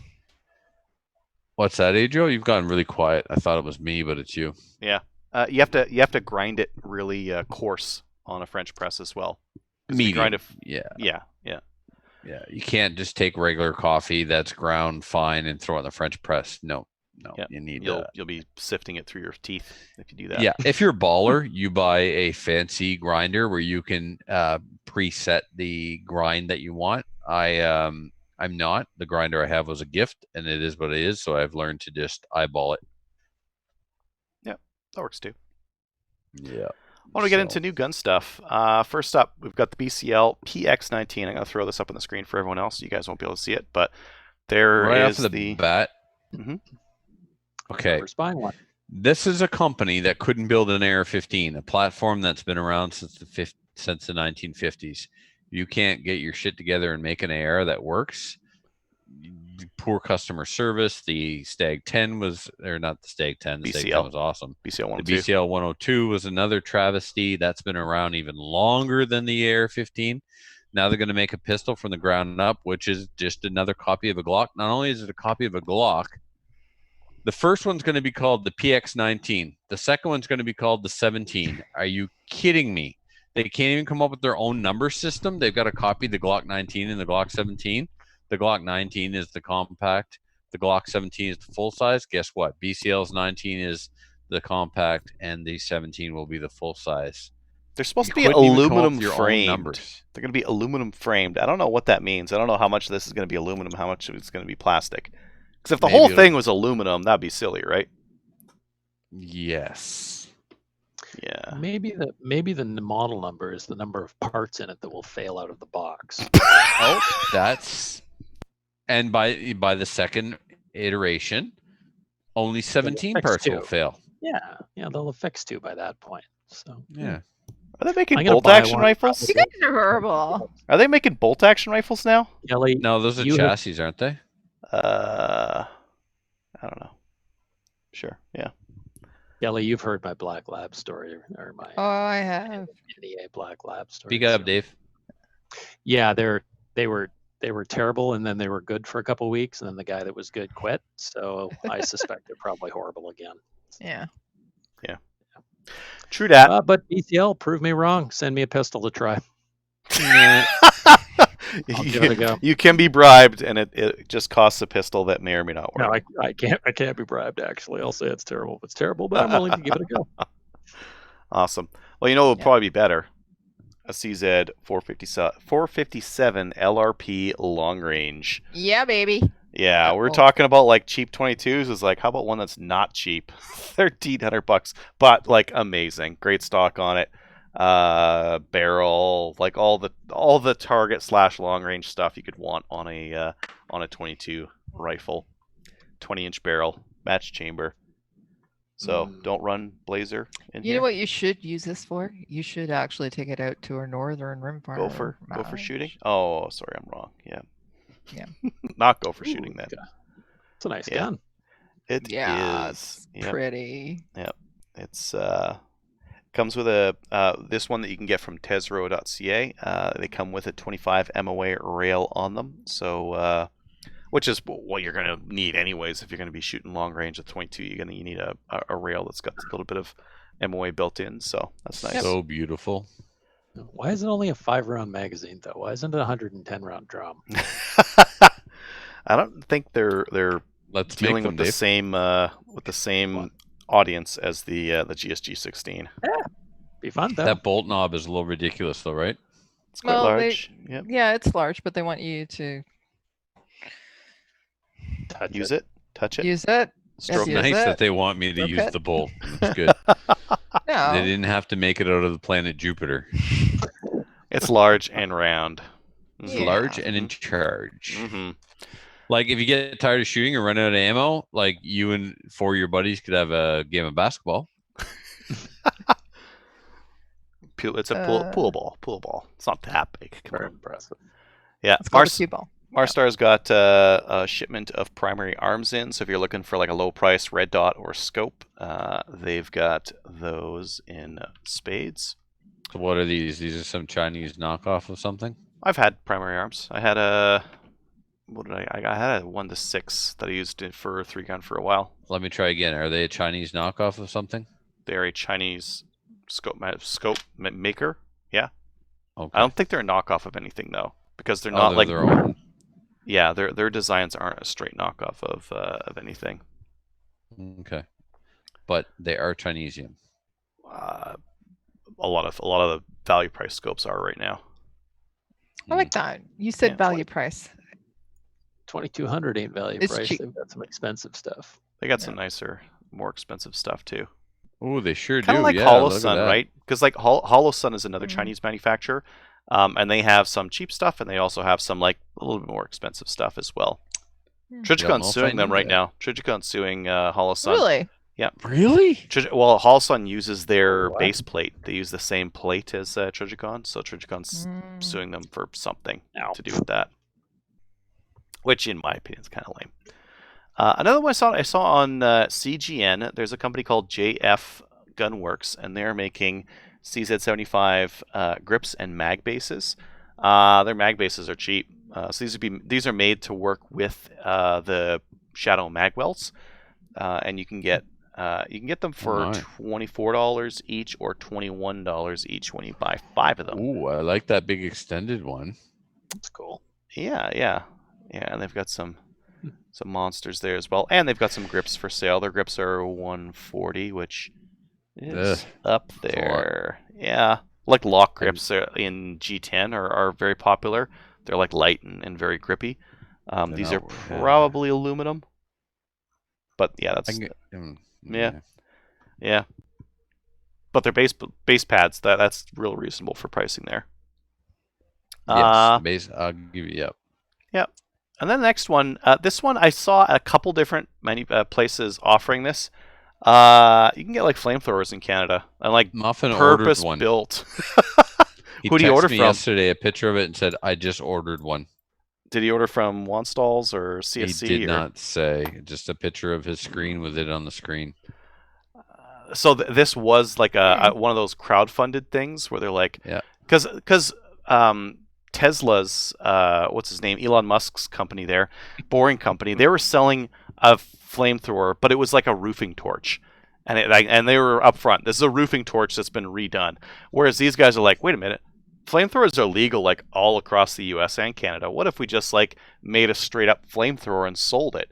And they did. So this thing takes gasoline, diesel. It's got like a little propane torch on the front to light up whatever you're pumping, and it's got a battery with an electric pump in there. So it's a true flamethrower, and you can buy it for $8.99 from many retailers. So in red or black. I love that it's got the paint job on it. It's fantastic. Yeah, the teeth Yeah. and stuff on there. Yeah. Calgary, it's like the P-47 Warhawk. It's A10. no, it's World War II Warbird. Yeah. P-47. Anyway, Jeff Reese from the Calgary Shooting Center sent me a picture too, Mhm. and I didn't look into it. I'm wondering if the Calgary Shooting Center is carrying them. They do. They are. Yeah. They Oh, brought them in. perfect. They just haven't priced them yet, Okay. but they're bringing them in as well. You know what? And, you know what they'd be really, really good for? Starting campfires and burning zombies. Yes, and yes, and also clearing my sidewalk. Steel. Kelly, They get that ice go and see- snow. It's like, nope, not today. not today. Not up in here. Not on Kelly's watch. I wonder if you can put. I I don't wonder want a if you can put a shovel. coagulant in there. Like what's the cheap coagulant you can add to diesel and gasoline? Is it cotton mothballs? What do you got to mix to make napalm? because that would Oh, work easy. really well on the sidewalk because it would stick to the sidewalk and burn up all that ice off of there. Let me just consult my anarchist cookbook here. Oh man, so old school. Anarchist cookbook. Welcome back to the 90s. There's this welcome. book you can buy that has all these secrets in it. I haven't seen Insulated that since styrofoam cups. university. Mm. I mean, What classes were Styrofoam you cups. taking? Yep. Styrofoam cups is what you got to do because it'll dissolve in the do it. gasoline and it'll thicken it. It's a good Yep. thickening agent. Yep. I posted a link in the chat if anybody wants Oh, to make fantastic. homemade Well, if napalm. anyone wants to I add love the that smell to of it in their the morning. thing there to make napalm and use it in their flamethrower, I guess. oh I guess God, you could. we're so gonna get. By the way, this show is for entertainment purposes only, and you take any and all liability from whatever Yeah. we're talking about. Okay, Anything remember? we say does not reflect the views or opinions of our sponsors, Correct. Yeah. Whoever unless they sets want to blow themselves shit on up fire- too. Whoever sets themselves on fire the best or sets something interesting on fire, we'll come up with a prize for you. Just send me a video. Yeah. At least record it so that when you sell the video, you can pay for your skin grafts. Brilliant. Maybe we could give somebody a free bag of coffee or something. I don't know. Free bag Oh, of it's coffee. really good coffee too. Dark roast That's- coffee. Now we know how they roast the coffee. But napalm out of a flamethrower. Oh, Let me tell you a little secret. The darker Dang the bean, the less the Less caffeine. heat, The longer yeah. you roast it, you roast the caffeine out of it. That's why if you like a jolt, you need a medium roast. Scopes up, by the way. That's the way to go. Excellent. Yes. Awesome coffee. Yeah. Awesome. Cool. All right. Why don't we get on to our main topic? So on tonight's main topic, we have two returning guests, Adam Cool and Ryan Mclean. They're here to talk about the new Rimfire series that they're doing. It's fantastic that they're doing this. Northern Rimfire series. Hi, Adam. Hi, Ryan. How's it going? Hey. Hi. So this is brand new, just up and running. So what precipitated this? Is it Big because word. Wow. I know, eh? So was it because of the OIC where people are finding that they're not able to shoot the firearms that they're wanting to And shoot? what is it? Yeah, why don't we do that? Tell us a little bit about it, what happened, why you started it. Ryan, why don't you tell us about it? So the PRS out of the U.S., the Precision Rifle Series out of the U.S. has been around since 2012, and they've been running their center fire. And they've been seeing a pretty big demand for a Rimfire series to be put on by them. They've got a lot of power and a very powerful website to be able to manage all the data and scoring and stuff like that. And they tend to do a bit of a different twist on it. So they released it back in, I think it was April or May. They're going to plan to do that for this year. So we put together a new rule book, and we actually, Adam and I were involved with that as well. And we kind of decided at that point we wanted to bring this opportunity up to shooters in Ontario here as well. Okay. So it was yeah. originally started down in the US, and then it's kind of like you brought it up here. Yeah, so we're part of like it's a regional series is what they refer to it as. So we're up in the Northeast region. So if you go and you shoot our matches, and you can go and qualify to shoot regional matches, and then from there you can go and shoot the finales down in the US. So it's kind of a good opportunity if you want to go down to the US and shoot down there. Some pretty amazing facilities like the K&M facility in Kentucky and stuff like that. So we just just a little bit of a different twist than the CRPS stuff, and just give guys more opportunity. Seems like there's a big demand for the Rimfire in Ontario, particularly with the access to areas you can shoot it in, and then also that's just the ease of shooting 22 is a lot less expensive than shooting a center fire match in the US, or I really only have the Meaford Long Range Steel Challenge here for a 2-day match, or the Petawawa matches when we can get on the ranges. That was the other part of this too, is that not being able to shoot any center fire right now because of the ranges being closed. That really sucked as well. So that was a part of it too. Right. So what we're seeing, or what I'm seeing, is people messaging me, okay, can you make a recommendation on 22? Because I can't actually bring out, I can't bring out the rifle that I want to shoot because it's now prohib. And also, as you said, the ranges like Meaford, as well as Petawawa, everything is closed. Military ranges are closed because of COVID. So people are wanting to actually partake in this. So tell me about it. What distances are you shooting out to, and what do you need for it? So, what kind of like, can you take multiple shots at each target, or is it like a round limited per stage, or how? What's the deal there? So that's kind of a double question. So I'll go over the course of fire stuff, and I'll let Adam cover kind of like the rifles and equipment type of thing. So essentially, the courses of fire are almost identical to what I'm going to be doing at Meaford, or what we run at Meaford, or Petawawa, where it's going to be a time stage. All of our times are going to be set to a minute 45 or 105 seconds, and you're going to be engaging targets anywhere from basically 75 yards out to 350 yards.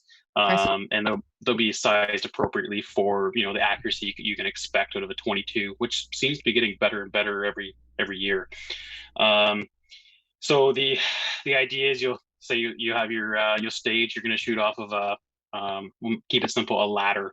So you off the first position, you'll shoot target 1, 2, and 3 at say 110, 160, and 200 yards, and then you do that same sequence, on 3 or 4 more steps below it. So usually the round counts between 8 rounds and 12 rounds for the most part. Is that hits, or is that just attempts? Like, can you just run like a big mag and just spray them and like just keep firing until you get the hits, right? Is that the idea? No, it's a limited round count too, man. So it's 1 point per hit. So just keep it nice and simple. And if you don't hit, you don't get a point. So every now and then they do run a mad minute, but I'm not a big fan of them because you can get some pretty massive spreads and points there when somebody shows up with a. But what if you miss? Mag. What about with a 100 round mag? I don't know what you're gonna hit without any sights on that, but it's got irons. Okay, this isn't Walking Dead. He will put sights on it. Yeah. So if you miss, you can't keep shooting until you hit. No, not on that target. What if you have more bullets in your gun? Well, then that's what they're there for, though. That's what the stage briefing is for. This is your round count. You got 10, right? Nope. Shoot till you hit. I think what Ryan's saying is if you miss, you need to learn how to shoot. That's a better idea. Shit happens. They do Sometimes Virginia count in IPSC too. They do what now? No, they haven't done Virginia counts in IPSC since 1972. You weren't even eating cats and Chani yet when that stopped. Oh my god. All right.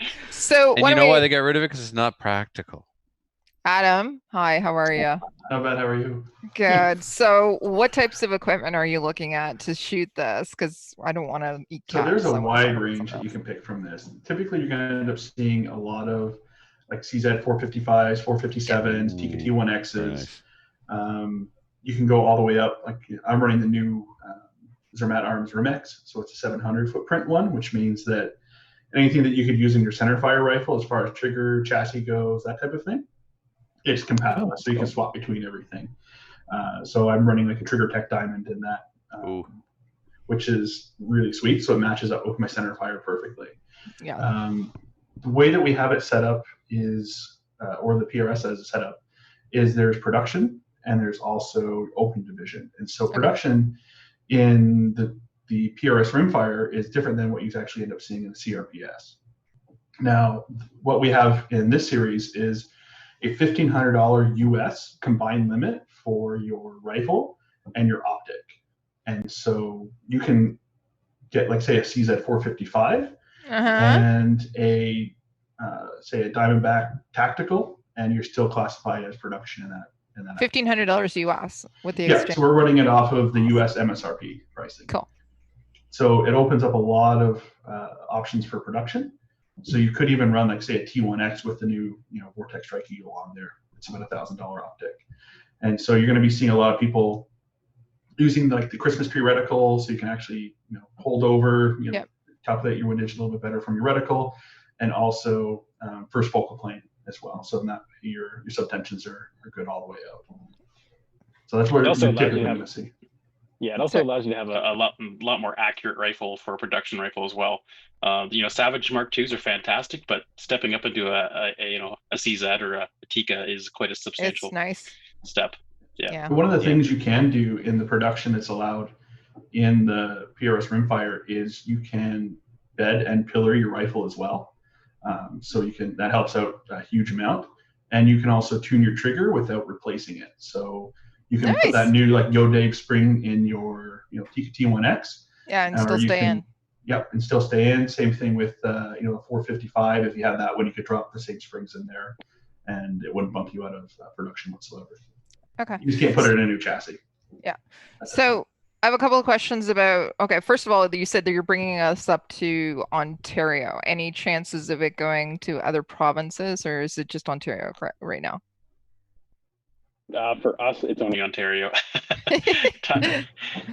Yeah, I can't use up any more time away from the family for all the other stuff I'm running already and trying to shoot. So, I think the guys out in BC might get into it. I don't know. They've got a pretty good scene out there right now in Lower Mainland, and possibly even the guys in Alberta too. They usually run 2 or 3 rimfire matches out there a year too. So, I think I can see it expanding out that way possibly. Depending on the demand. I know the biggest demand though is definitely here in Ontario. We actually just sold out the match here just before we started the podcast. So for the first day, and I think there's 9 spots left. I think for the second. 9 for the second. So how many matches do you have right now? Because I know that there was a couple in September. Is there a couple in September? How many matches you got so far? Yeah. So what we've done is. We've decided to run the first match as a kind of a double header, so a Saturday and a Sunday match for 2 reasons. Nobody's been shooting all year basically, and the second reason is it's kind of remote. It's actually up by Magneto in Ontario, just down the road from my farm where I usually shoot at.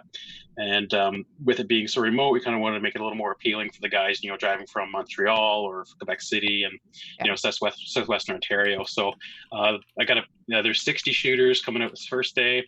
We expect the second day to be 60 shooters again. I think we're probably going to open it up to 72. We have enough room that will allow us to have one more squad added and be able to run that. How many stages is it? We're going to run 10 stages each day. So we're running them as 2 separate matches.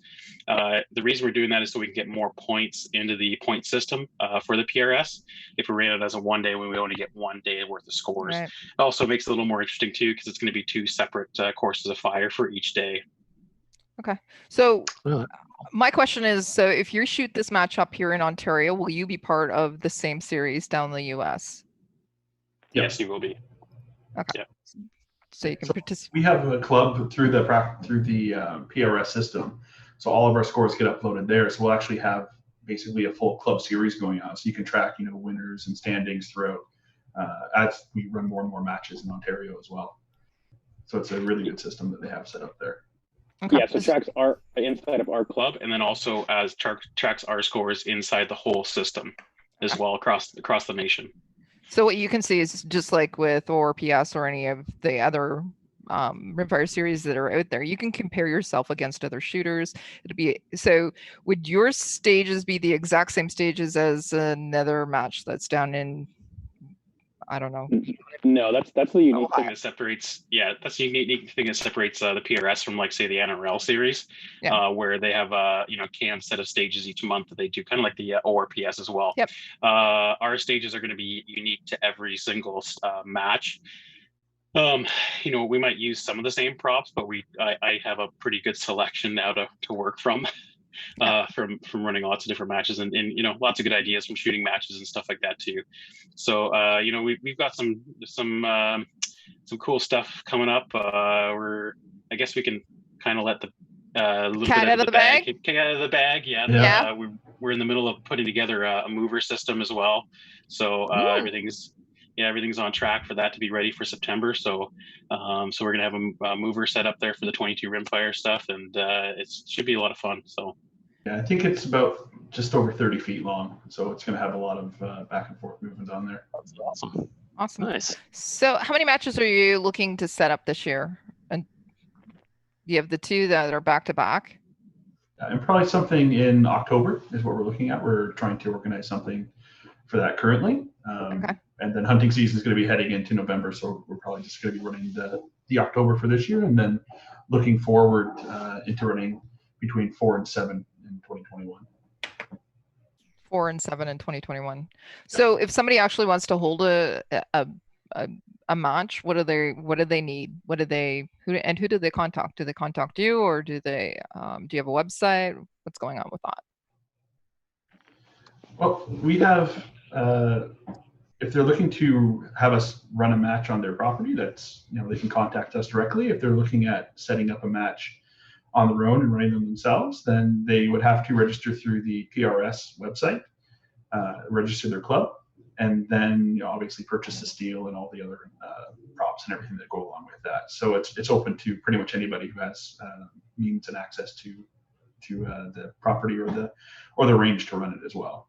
Okay. And that's one of the big things that the PRS did, is that that's one of the reasons why they don't have these preset stages, is because they realize that everybody in every region has different requirements. And say, for example, if you're required to have a bunker at 25 and your club doesn't have that, then they want to be able to give you that flexibility to tailor something specifically for your club.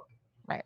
But you have to have, so do you have guidelines, for example, like Ryan was saying, 75, you're going to be hitting something from 75 out to 350. So you have to be able to go out and have something at 350, correct? Or yeah, the ideal situation for a range is going to be having an area to be able to shoot within 75 to 350 yards. And then I like to have from the firing line about 1,200 yards of nothing behind you for templating reasons. And I need about a 200 meter wide length of shooting for the firing line, so that I can set up 10 stages all at the same time. I don't like doing 5 and 5. It tends to slow down the day. And we want to try and be as efficient as possible and have everybody back on the road and back going home by 4 o'clock in the afternoon type of thing after a 10-stage match. Right. So. Okay. What about volunteers? What if somebody's interested in helping out? Do you need them? We can always use volunteers. There's always something to run for. The nice part about the way tablets work and everything now, we can basically self-RO our squads. We will have one squad, I refer to them as a squad mother or a master RO for each squad. And they're going to go through all the stages beforehand. So they're going to know the ins and outs, if there's anything that's odd about the stage, that type of stuff, right? Just like we do the briefings at Beeford there, like with you guys. Just to make sure there's no questions out there with the day, and there's nothing that's, no reshoots because somebody shot it wrong, basically. And it kind of keeps everything on an even playing field. And they're people that we know or have been around shooting quite a bit as well. So. Okay. So what's the cost to actually participate? How many rounds do you need on average? So for this match, the way we set it up was it's $65 for the first day, and we're going to shoot 10 stages each day. Average, you're going to be around 100 rounds to 120 rounds possibly for each day. The second day, we set it up as $55. So it's $120 for the weekend for the 2 stages. We do have camping set up on site there, so everybody can come out, and looks like it's going to be a pretty good party too. So I think there's going to be about 30 to 40 people coming out. To camp at least. Yeah. So it's September as well, so you're not going to freeze your bum off. No, it'll be good weather. Yeah, I say that. Anyways, okay. So you have some sponsorships that or people that you're actually currently working with. Who are some of the sponsors that have gotten on board with this series? So the big one, first off, is Vortex. They came on as the title sponsor for the match. Yeah, so they're going to be given. They sent us a message. They're going to give one of the new first focal plane Strike Eagles to each of the first place winners each day for the open class, which is pretty awesome. I got Bullseye North. I keep on want to say Bullseye London. Ken over there, he's done a great job, and he's sending us up some stuff to put on the table. We got Go Big Tactical, Korth Group. Just found out about US Optics before I jumped on the call here. Voodoo Gunworks out of the US as well. Ryan over at IBI Barrels, he's sending out 2 barrel certificates for 22 rimfires. Tactical Ordnance, they're sending up some stuff on a gift certificate. We got Trigger Tech and IDTS, which is the indoor training system from Dominic over in Quebec there. So those Awesome. are the sponsors we have so far, and we have a few other ones we're talking to right now as well. And yeah, it looks like it's going to have a rather deep table of prizes for people to come and grab.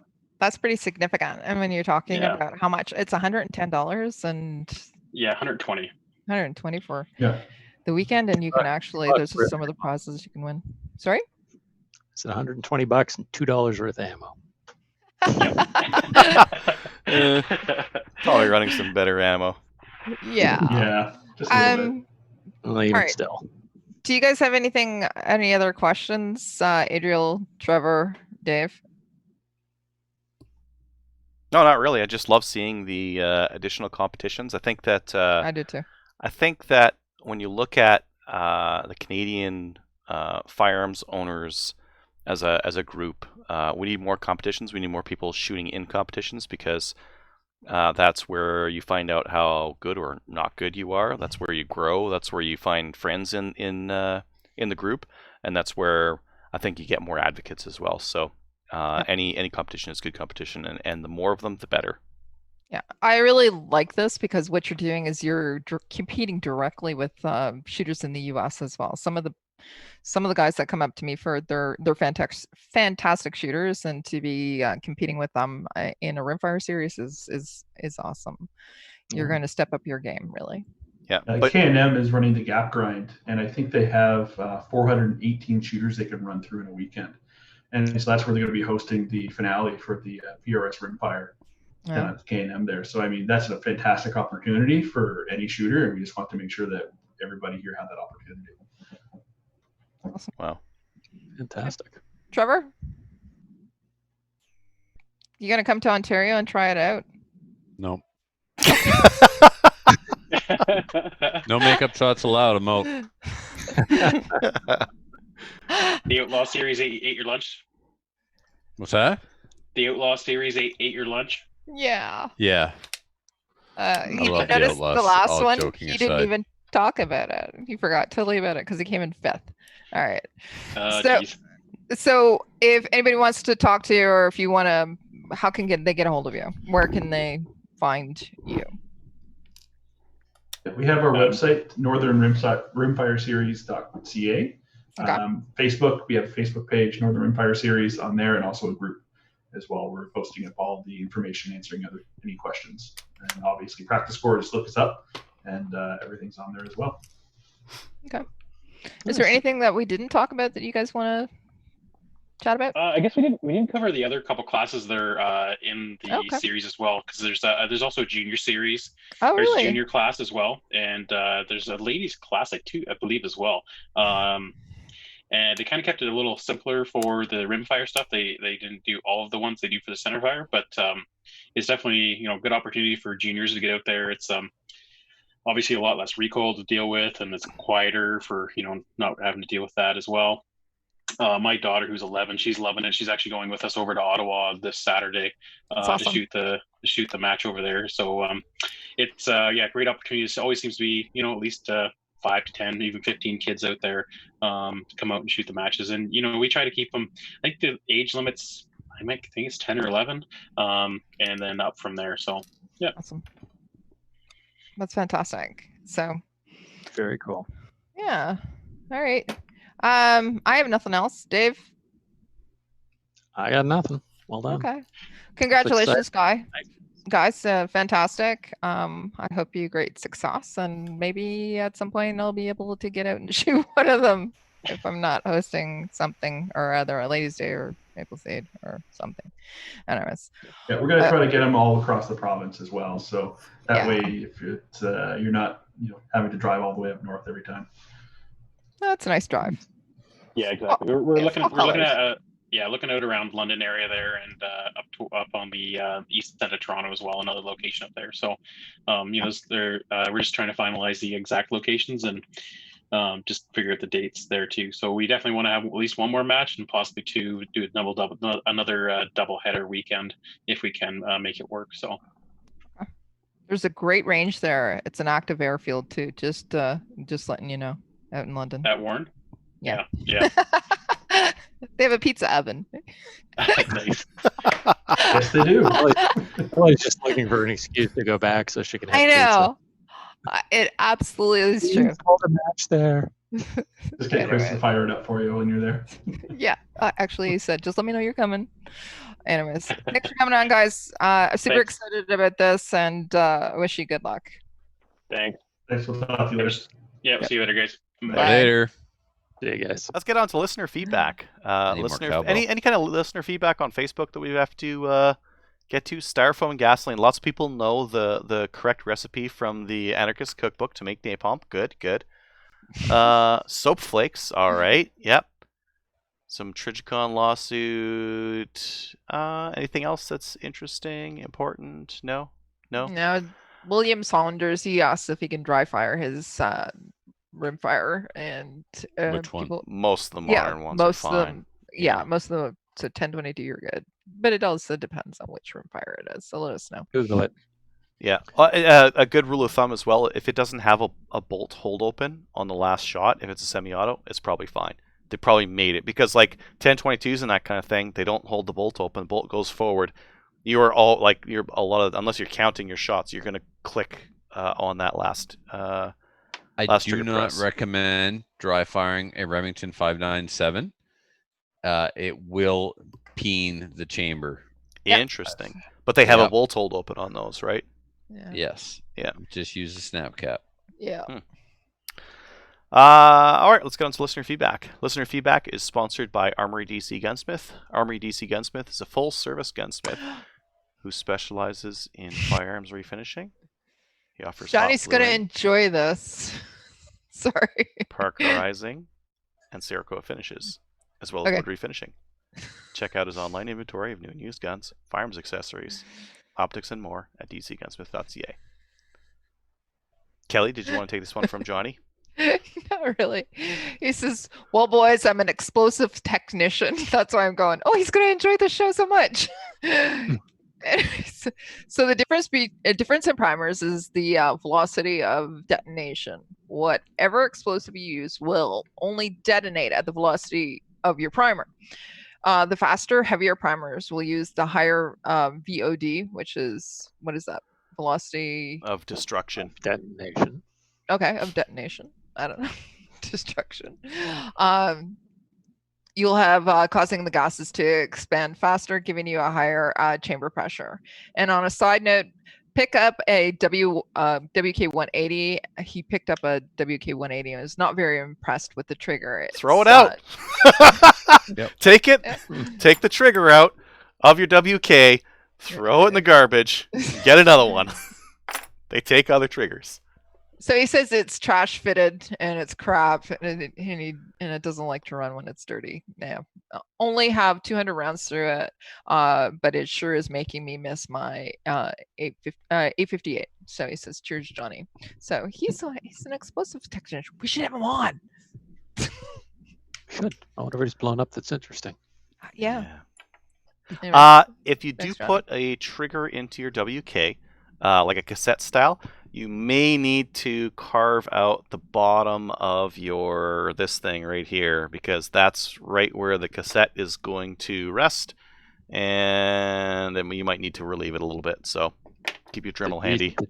The Jesus clip, or what's under the Jesus clip? What's under the Jesus clip? This part right here just needs a little bit of room, and if your Jesus clip is that big, you might need to relieve that as well. You can make something work though.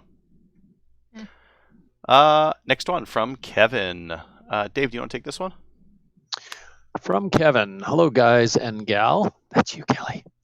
Was listening to the podcast today and heard in the feedback segment someone was looking for a custom slide cover plate for a Glock.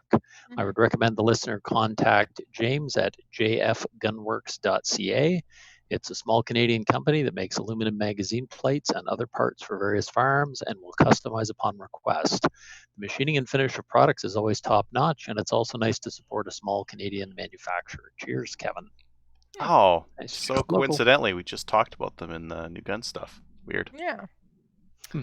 Awesome. Well, you can check those guys out. If you'd like to email the show, send an email over to slamfireradio@gmail.com. Patreon supporters, if you'd like to help support the show, head on over to patreon.com/slamfireradio and help us out there. You can also, if you're going to buy something from Cabela's online, hit our website, go through the link there first, and then Cabela's will think we sent you, and then they'll give us like a, I don't know, like a Timmy's cup of coffee or something like that if you buy like Shekel. something. Yeah. We'll get a shekel if you buy like $1,500 worth of stuff, or I don't know, some small cut. Shoutouts, Trevor. To the crew that put on the Mirror Machine match, and to some of my squad mates. Calvin made it over from Prince Edward Island. I think he was with his dad, maybe. Calvin was on an episode of our Patreon. He shoots a SIG P320 something or other with an optic on it. And anyway, Gallon and I were fighting over stage plans, and Gallon wanted to do it one way, and of course he's shooting PCC, and I want to do it another way, and I'm shooting production optics, and I'm like, look, my plans are wasted on you. I need a production optic shooter. Calvin, come here, and I like grabbed him. Come with me. Do it this way. Anyway, it was a good time. I can't wait to shoot with him and some of the PEI folks again. I really enjoyed it. Awesome. I may have been telling PEI jokes and had Chris Nichols almost pee himself. I can't remember if he was my shooter and I was the RO, or if I was the RO and he was the shooter. But do you guys know why the speed limits in Prince Edward Island are so slow? Why? It takes a long time to grow a potato. No one's in a hurry to get anywhere. Very appropriate potato jokes. Yes. Right. Kelly, do you have any shoutouts? I do. So I wanted to say thank you to everybody who worked the event this past weekend. So that would be Kelly and Kyle Kincaid, Greg Weiss, Kevin as well. And also we had an instructor who actually spends 6 months of the year up here in Ontario, Paul. He is also a shoot boss down in Texas. So he came out and he checked out Project Maple Seed, see what we're doing here. And he said, he actually at the end of the shoot said Appleseed would be very proud and very impressed with what we're doing here. So that was awesome to get that feedback. The other thing I wanted to do is give a shout out to my friend Greg Edwards, who basically spent 4 hours rewiring our trailer and getting it ready. And I really, really appreciated it, all the help that he's been doing with Project Maple Seed. So I want to say thank you. Awesome. Dave? Nice. Thank you to being a shoot boss in Texas sounds way more fun than being a shoot boss in Ontario. Just saying, just sounds better. Thank you to our own, excuse me, our very own Kelly and Brian Bolivar for Pony Express up some books from Kingston. So thank you so much. I really appreciate that you did that, and that Bolivar did it. And I met him on Tuesday and picked them up from him and just hung out and chatted for a couple minutes and borrowed his Magpul Bev block. So thank you for that as well, Brian. And yeah, that's it. Awesome. For myself, primarily in Maple Seed IITs. So Sunday's Maple Seed went off without a hitch because the IITs are just they're so well prepared. Their POIs were so good. They just had like everything we needed. Like if I needed something, they had it, and it was a super good Maple Seed. Brett and the other ROs for the great 3-gun match. I was home on time, which doesn't happen a lot of the time with 3-gun because our time gets away from us. But they kept the event really running smoothly, and it was very smooth. Like I don't know if you guys radio in when your squads move stages, but this event was so well timed that I would radio in and say, hey, our squad's moving on, and it's like the other squads were moving within like a 5-minute block of time, which is super good. We waited for no one, and no one waited for us, and that is a super rare thing to happen with 3-gun, and it was really well done. So thank you again for putting all the time into planning that, because it takes time to make sure that stuff works really well. Finally, join a national firearms association such as the CCFR. Check us out on Gun Owners of Canada. like us on Facebook, and we'll see you next week.